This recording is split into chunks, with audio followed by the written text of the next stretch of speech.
What's going on, ladies and gents, boys and girls, guardians of all ages, Joker back again, once again. And today, people, we have a TWAB with only 2 points of relevant data for the state of Destiny. The first, a categorical and gross misunderstanding on Bungie's part when it comes to what the community wants in regards to the transmog system. Either that or it is a blatant attempt at pacification in the hopes to smooth over the shit show that is the transmog system. One of, if not the worst and most restrictive transmog system in any non-free-to-play game.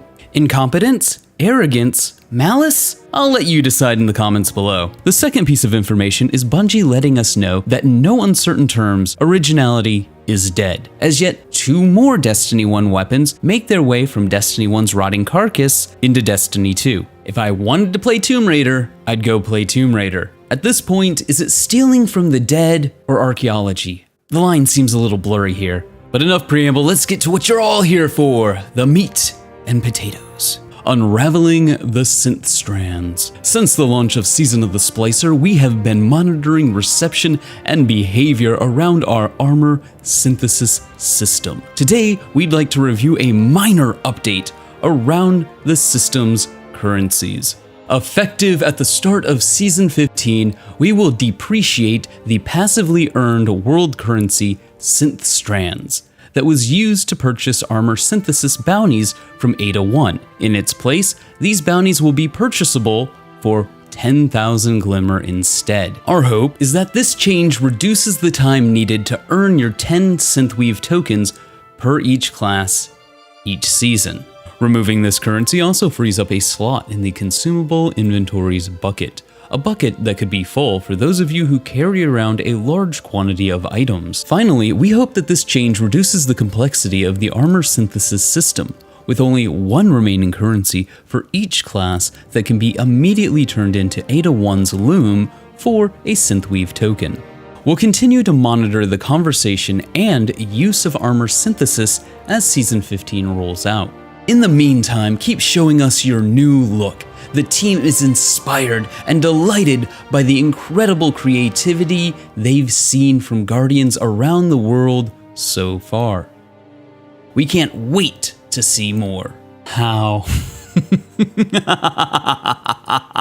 How is it this possible to be tone deaf? Ah yes, people don't like the artificial grind and the limitations imposed on the transmog system so that we can force them into the cash shop. So, let's get rid of the artificial grind, or at least part of that, but keep the limitations that force people into the cash shop. If they want more, then they're allotted 10 transmog tokens per class per season.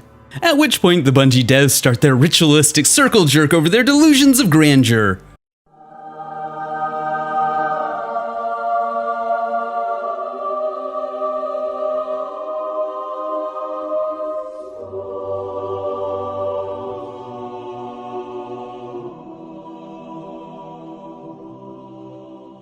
Praise be to Bungie. Praise be to the cash shop. Praise be to the transmog system. My fellow fans, I bring tidings of great joy. Bungie has brought back sunsetting and used it to sunset synth strands. This means next season, when we only have 10 free transmog tokens, we can earn from Ada 1 instead of 20, we can get those pesky free ones out of the way and then joyously gallivant to the cash shop interface as we pour our money into a system that many heretics think should be free. Ugh, the pure disgusting gall of these inhuman beasts. They don't know the wonder that is giving Bungie money to allow us the pure joy of using armor from the past that we already unlocked.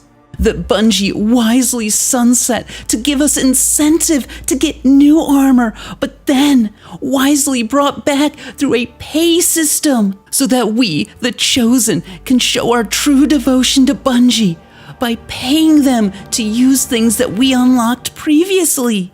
Does their mercy know no bounds? These heretics will never understand the jubilation of heading over to Bungie's greatest saint, Saint Tess, and handing over our money, our hearts racing in exhilaration, waiting for the transaction complete status to update and give us our silver so that we may partake in buying of the tokens.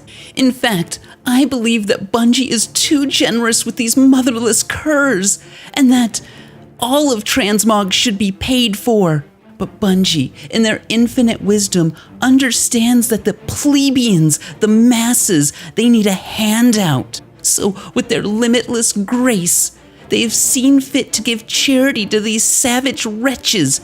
And what do these animals do? They still have the gall to complain. Can they not see? Are they blind? Are they stupid? Are they ignorant? Do they not understand how to praise Bungie's gifts and worship their glory? But hey, what the fuck do I know? I'm the one sitting here calling it a delusion of grandeur. But given how much money is spent yearly in the cash shop, they got a point. Whale's gonna whale. I've said it before, I will say it again. The community did this to itself. Stop buying shit from the cash shop, and the cash shop will change because they have an incentive to change. Don't give them that incentive, and they won't change. Gasp, shock, horror, lightning crackle, lightning crackle, lightning crackle. Bungie didn't do anything other than remove an arbitrary time gate, which is cool beans, I guess, but it doesn't fix the system. It doesn't make it any better. It's a token gesture at best. Bungie knows exactly how to fix the transmog system. They just have no incentive to do it. And until then, this transmog system will continue to be one of, if not the worst, most restrictive transmog systems in any non-free-to-play game. But hey, fucking details.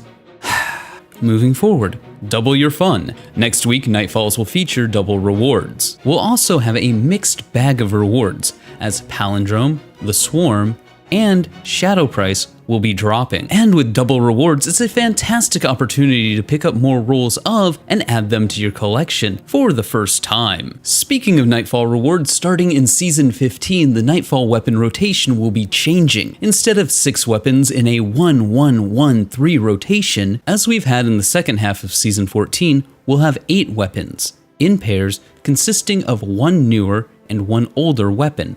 You might remember the new weapons being reprised from Destiny 1 as a hilarious shotgun and a rocket launcher that was the ultimate reward for doing the longest Crucible quest. Each week, one of these new additions will be featured alongside another weapon already in the pool. For example, the Comedian / Shadow Price, the Hothead / Hung Jury. The additions this season have a spicy perk combination, typical of Nightfall loot, including a couple of perks not seen on these archetypes in the past.